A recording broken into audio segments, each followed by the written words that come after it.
Hi, I'm Nicholas Wallwork. I'd like to talk to you today about commercial to residential conversions and in particular care home to residential conversions. We're working on this site, it's one of our new sites, and I wanted to talk to you today through some of the difficulties, some of the technicalities of this particular site and care home to residential conversions in general, really, and trying to figure out what the opportunities are there, what the risks are, what the difficulties of them are. But in general, they do lend themselves very well to conversion. So I'll be talking you through some of those key points today. If you'd like the sound of that and you'd like to follow the journey of this, please subscribe to our channel, click the bell icon to be notified of new videos, and you can follow the journey of this particular site, amongst others, and some useful tips and tricks around property investing.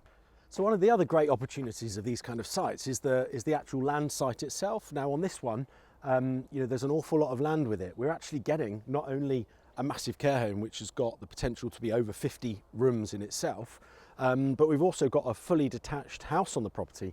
This one, absolutely stunning, large residential property, we hope to convert back to residential and use and rent out in its own right. So again, we've got two properties for the price of one. Incredibly good value because other people haven't seen the opportunity in converting the care home back to residential flats.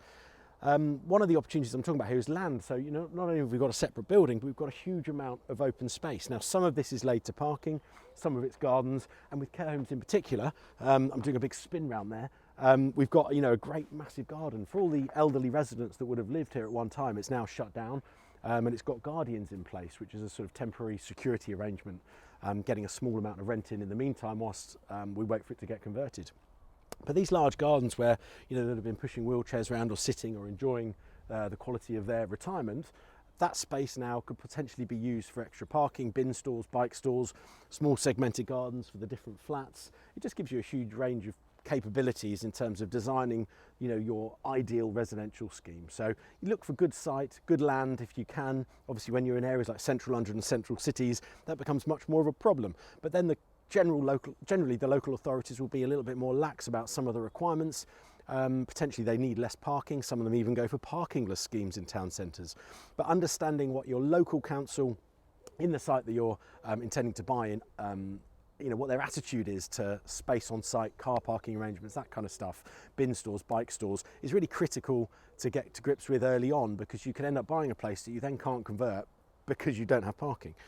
Or indeed possibly the other way around. You can't convert it because it's got lots of parking, you've got no use for it.